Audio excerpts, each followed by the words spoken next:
Hi guys, so today I'm in a Land Rover Range Rover and it's the SV Autobiography. It's a 2019 model year, so it's the facelift from the 18 where we've got the touchscreen climate control, which is absolutely stunning. It really is. There's a bit of an argument for, do people like it being touch and they prefer tactile buttons, but the thing is just out of this world. We've got the new multimedia interface which angles towards you, you can adjust the angle of it. And being the SV Autobiography, it's got absolutely everything on this car that you can imagine. I mean, the key itself has got the SV Autobiography stamp on it. It's just a really, really special place to be. It's the L405, but as I said, it is the facelift. But I'll show you around the car as we go. But it's got absolutely everything on it. It's got heated and cooled front and rear seats. It's got massage seats. It's got flat paddle gearbox. It's got absolutely everything you could want from this car, and it sounds absolutely out of this world. It's quick. It's got the head-up display, which I've driven quite a few of these L405s now. I've never driven the SV Autobiography. It's a lovely rainy day here in Manchester as always, and with the windscreen wipers are going, which are obviously automatic. But the size of the thing, you sort of forget. I mean, it's a big old unit, an L405. It really is the pinnacle. There's nothing greater than the driving position of a Range Rover in my opinion. And I've driven a lot of cars, a lot of SUVs, and you just really do command the road in this. But you, as I've said in previous L405 videos, you just waft along. You really do. You're just floating on the air suspension that it comes with. You're just floating along, and there's not a care in the world. Everyone moves out your way.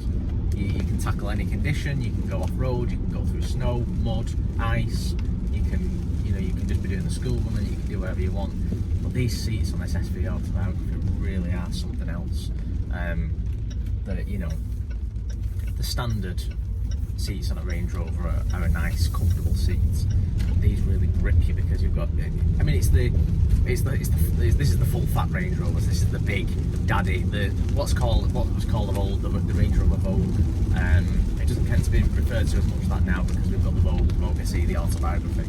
But in terms of the Range Rover Sport, you've got the Range Rover Sport and they do the Range Rover Sport SVR, which is the ultimate in luxury and speed with regards to sport. Then what they've done with the Autobiography is this thing really takes the luxury to another level. We're used to the Autobiography being a high level trim, but this thing just ups it again. And being the SV, it's from the specialist vehicle operations of Land Rover in Solihull, and they've made this thing an absolute animal. I've just got it in regular drive at the moment, but if we knock it into sports, the sound of the thing is absolutely phenomenal. I don't think we'll pick it up on the camera, but it's burbling away now. You can hear it just sort of ready to go, even in comfort mode. But when we knock it into sport, it's something else. The only thing I would say as well is you don't fully appreciate the noise of this thing inside an SV Autobiography, which you maybe would do inside an SVR, because of the acoustic glass and because of the sound deadening, and just they've made this such an amazing place to be. As I said, this is 2019 and it's done just over 11,000 miles. The clocks, the digital clocks in this take it to another level. It really, especially it's got the SV badge for the SV Autobiography in the clocks, and it looks stunning. We've got carbon fibre everywhere. We've got carbon fibre on the door cards. We've got carbon fibre on the centre console. We've got the two-tone leather. So it's like it's not. I don't think it's black. I think it's more of a very, very dark blue, and it really does. But that's contrasted by the cream. We've got a cream leather as well inside it, and the cream leather on the centre of the steering wheel and the airbag, which really does finish it off. The steering wheel's something nice to feel. We've got touch controls on the steering wheel. Being the SV Autobiography, we've also got the red brushed aluminium flappy paddles for changing gear, for intervening and changing gear with the Tiptronic should want to. So I'm just going to knock this heating down because I think someone's on the heat on 25, which is a tad warm. I mean the seats themselves I've just put them onto chill mode now to cool me down a little. But the controls for the seats, everything's touch, but the actual controls for the temperature, you can push them in to control the temperature on the seats, are I like the gnarled finish that we've got on the gear selector, and again we've got the red top to that to indicate we're in the SV. Everything's just done to such a high standard. We've got that surround around the glove box. We've got 2 buttons for glove box, top and bottom. We've got the surround around the start and stop button. We've got the surround around the terrain response button. And the front of this car is stunning. It drives nice, it sounds nice. It's just the best place to be in the world, in my opinion. We've even got the winged headrests here behind my head. These headrests are like lying down on a bed. We're not driving a car. We're not talking about driving a car here. I've done a review of the Bentley Bentayga, so please check that one out if you've not seen it. And that's they reckon Bentleys and Rolls Royce are the ultimate in luxury. I'd argue that this SV Autobiography is a close second, or I could even pip it. I mean, I know we've not got the Bentley quality in that respect, but I think a Range Rover is a stunning place to be, and I just think that the way they have finished this car, I'm sort of a bit lost for words. We've got the diamond stitch, the quilted seats. We've got a leather roof with sun visors, are leather. We've got a full panoramic roof, and it's got a cover over that. Let's open it up. Let's open that sun blind up, so like a bit more lighting. As I said, that head-up display, what a fantastic invention that is. And I've seen it in a few cars now, and when you get in a car that's not got it, you almost feel a bit underwhelmed, because you've got the speed right in front of you. It's got the camera picking up the road speed that you're in, so you can see all that and you're aware of it, and you're going within the speed limit and what have you. We've got the frameless rear view mirror, which again is something so gimmicky and stupid, but I think it just looks absolutely stunning. It really, really does. It's a really nice looking thing to look at while you're driving along. I mean, I don't particularly use a rear view mirror too much. I tend to use the wing mirrors because I'm used to driving vehicles that sometimes don't have a rear view mirror, vans and things like that, so I'm not someone that stares in that mirror all the time anyway. But to look at this frameless mirror is just, it's just a nice thing to look at. But we'll go in the back in a minute, because in the back of this vehicle we've got the reclining seats with the footrests that come out. We've got the rear entertainment option on it. Everywhere you turn in this, they've thought of everything for every member of the family, every person who's in this, whether you're a business person in the back, whether you've got your children in your back, or whatever, whether you're driving, you're a passenger. It's not, I think sometimes with luxury vehicles you tend to get a lot of luxury in the back. So for example, a Mercedes S-Class, you've got a lovely vehicle to drive, it's a lovely place to be, but the luxury is really in the rear of it. It's all designed around the rear passengers. But this thing, I mean, it's just phenomenal for the driver as well. It's just, as I say, I don't often get lost for words with a vehicle, because I've driven a lot of cars, and vehicles are vehicles, cars are cars, but I do appreciate a good car. But this thing really does just take, the Ferraris, the Lamborghinis, you've got the speed, you've got the nice touches inside and the carbon fibre everywhere, and you think, well, it's a nice car, and I can appreciate that. But realistically, on British roads, when can we go 180, 200 mile an hour? So it's a nice thing, and it's a nice way of getting to 70 at a quick speed, but realistically you're going to end up with some speeding tickets if you're not careful in a Ferrari or a Lamborghini. Then I think you've got the premium brands like Porsche, like Lamborghini with the Urus, and they've started to venture into the SUV, or to the Porsche Panamera. Bentley have had their Continental for a while, and we've got, like I say, the Bentley Bentayga, which I've done a review of. All sorts of luxury brands, but I'm still not sure anyone does it like Land Rover do with the Range Rover. This really is the car to have, the place to be. Now, I say the car to have and the place to be. The economy on this thing is it's showing an average of, on the previous trip when it's done 275 miles, it's showing an average of 20 to the gallon. And I don't think, for the engine size and for what we've got here, and the fact that I'm guessing the last person maybe put the foot down a few times in it, I don't think 20 miles to the gallon's that bad. But fueling something of this size with that could have been a motorway run or anything, is not going to be cheap. Maintaining something of this size certainly isn't cheap. You know, you put it into I know when I had my 4.4 V8, you put that into the main dealer for its service, you're talking £750 for a basic service. I'd imagine this will be slightly more. But then, let's say for example, I mean this is in warranty, it's got 2 years warranty left on it, but let's say for example one of the airbags goes on the air suspension, you know, you could be talking sort of upwards of £2,000 for a replacement airbag. And again, you don't want to invalidate your warranty, so you're saying, right, okay, we're going to have to get we're going to have to get either a Land Rover garage to do it or a Land Rover specialist to do it. There's some cost to maintaining and running this thing. Insuring it isn't cheap. Buying it isn't cheap.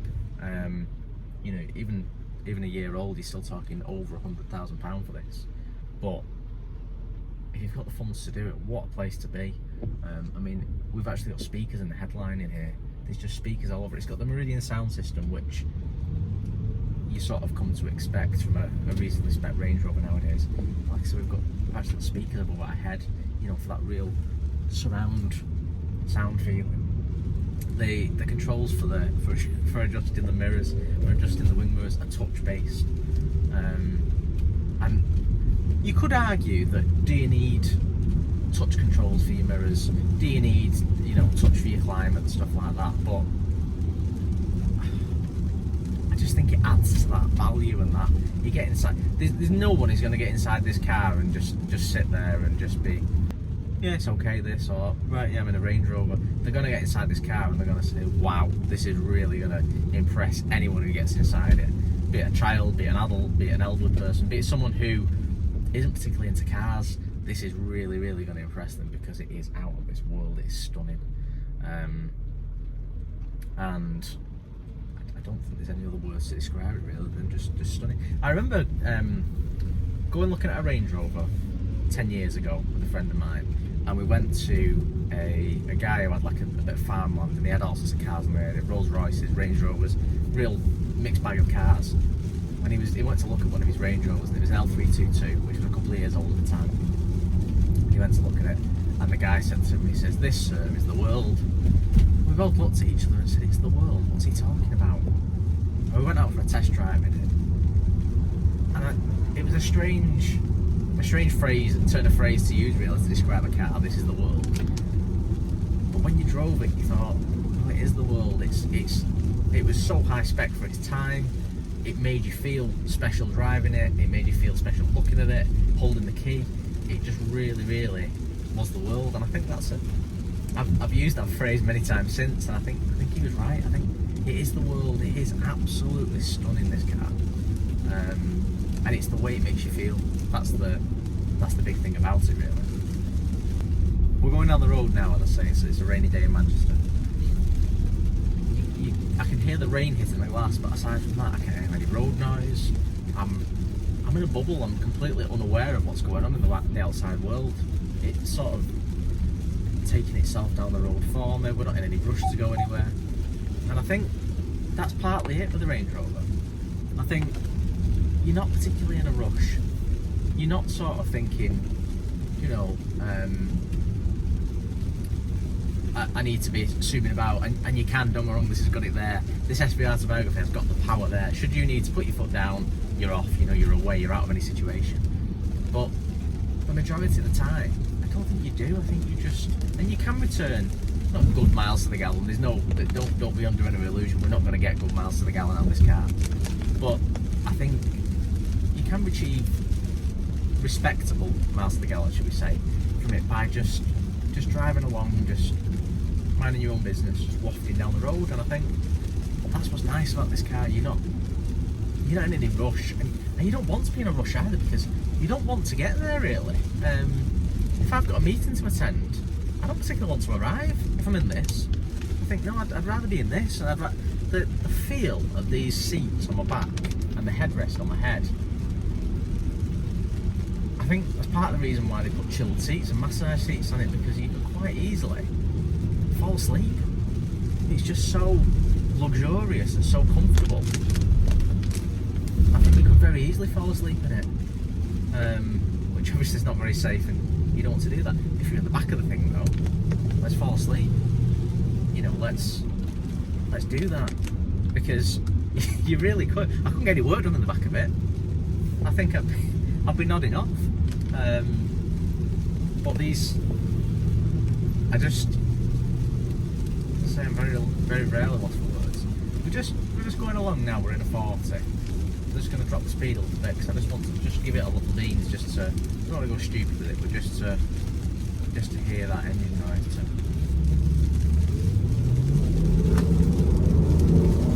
I don't know if you can pick that up on the microphone, but the way that accelerates, the noise it makes when it accelerates, and that was from just lowering my foot. That wasn't boarding it. That wasn't getting any sort of kick down off it or anything like that. That was just literally lowering my foot on the throttle, and that was its response.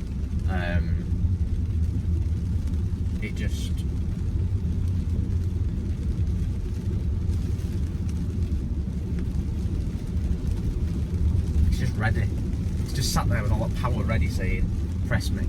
If you need me, I'm here."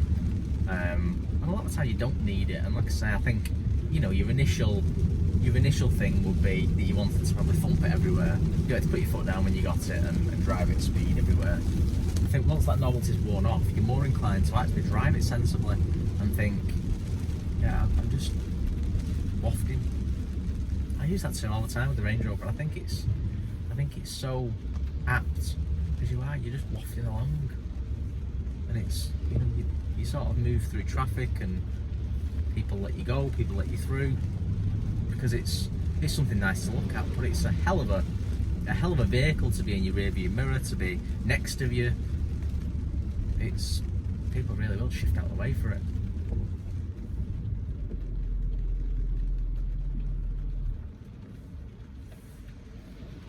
I mean, this centre armrest is absolutely massive, and it's got the fridge option on it. It's got the option to take micro SIM cards, so you can use that and build that in as a phone and use that for connectivity. It's got 2 USB ports, because realistically we don't need to be having 12-volt sockets everywhere now on a car. I mean, we're not running TomToms, and we're not running DVD players in the back of this thing. It's got the rear entertainment, you know, but you might want to charge your phone, so we've got the connectivity options there. It's got the CarPlay, it's got the Android Auto. It's got everything we need on it. So, let's start the engine back up on this thing. So let's have a look what we've got. So this is what you know, your multimedia interface. So, you know, you can configure all your homepage settings and everything. We've got the 360-degree camera on there, but we can also look to, you know, the various curve views. We can look to junction views. We can look to rear views and rear side views. You know, there's a camera absolutely everywhere on this car. Wherever you want to look, there's a camera. There's a camera available, and we can add them in and customize that. We've got parking sensors on it, which you can enable and disable. We've got the park assist, so park it into obey itself. We've obviously got the satellite navigation. I know it's flickering a bit, it's just the recording of it. So again, we can see where we are, we can navigate to wherever we want. It's also got CarPlay, so we can use Google Maps should we want to. We can actually fold the rear seats. I mean, this is something special. As you can see there, this seat's going out the way now, and this seat's coming forward.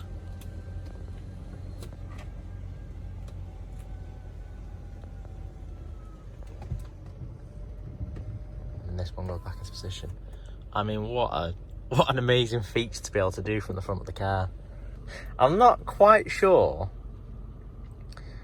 why you would need to fold the seats from the front, but the fact that you can, I think, is pretty impressive, and I think it's a nice thing. So let's move down to this screen here. So we've got all the traction control settings. We can put it into eco mode. We can turn the start stop off. We can also control recirculation. We can control the front and rear heated heated screens. The front screen's heated in this, which is nice. We can move on to the seats. So if we go to my seat here, we can see I've got the cooling on at the moment. We can put the cooling onto the base as well as the back, which is a nice feature. You don't always get that. we can also go for a massage. So we can say, how do we want it? Do we want rolling? Do we want up, down, up or down? Right. So we can, you know, let's put a massage on. If I sit back in this seat, obviously you can't experience on the video.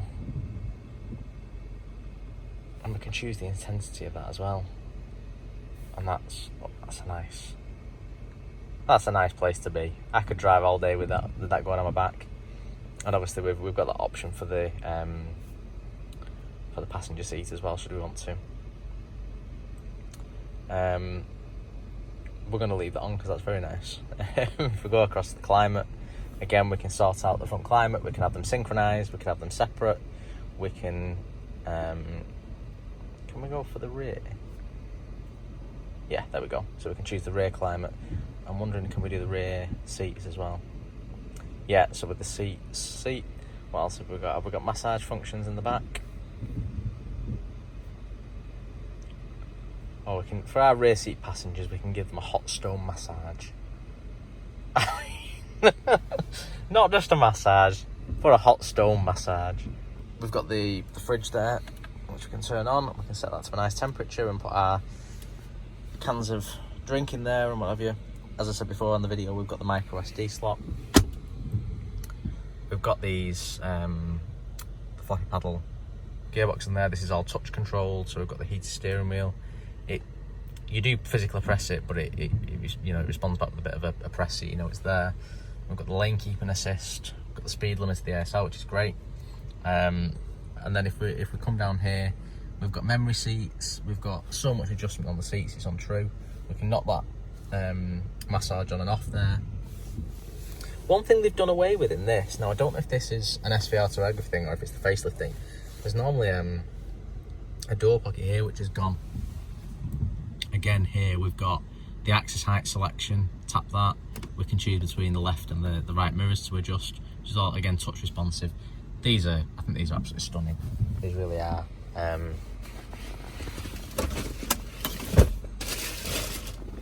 mean, if you look at these, just look at these seats. They really are something else. If you look in the back, it's a nice place to be. And there's the footrest. So if we look here, we've got the rear entertainment. We've got... Right, okay. So let's press this. We've got an armrest, standard procedure. But we've got an electric armrest. We've not just got any armrest. There's hot stone massages in the back as well. So, I mean... Oh, let's not send that back down. Let's send that back down. So let's press that and let...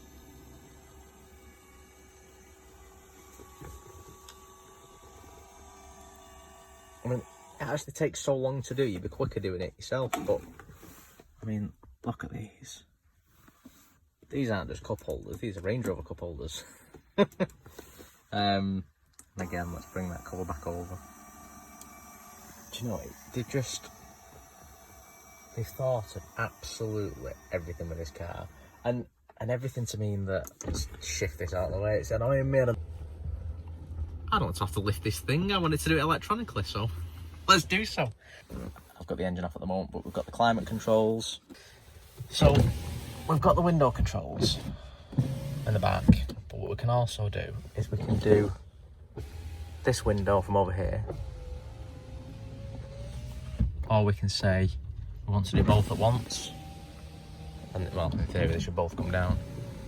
I mean, can you just see the thickness of that glass there? You can see that it's... We can shut the sun blind from the back. Just open it back up again. We've got leather grab handles here. We've got ventilation up here. We've got a nice little light up here, which is touch. And then, I mean, just look at all these controls for a rear seat passenger. I don't know if... seeing them on... Right, I'm gonna move because on this seat, because of the driver, we can't have the rear... the footrest. So let's just send this one back. And if you see, the front seat's shifting.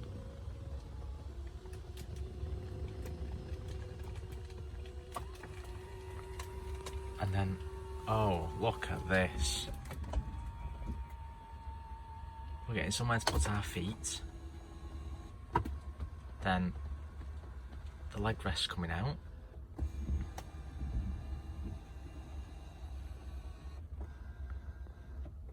Everything's done in little increments so that it doesn't bang into something else.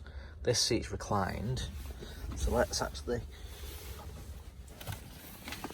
jump into this seat and just... Yeah, I mean, this is the place to be. And we've got the, you know, the winged headrest there. Our feet are on this. We've got carpet to keep our foot nice and still. This really is the place to be. This is the seat of the car. I mean, not if you've got a front seat passenger, because now that front seat passenger is not very comfortable if you compare them to the rear seat, but this is the place to be, definitely. So I think we'll leave it there in the rear seat of this car for today, and just, I don't know where I prefer to be, in the back, in the front. It's just an amazing place to be. Don't forget to like and subscribe, and I'll see you all very soon.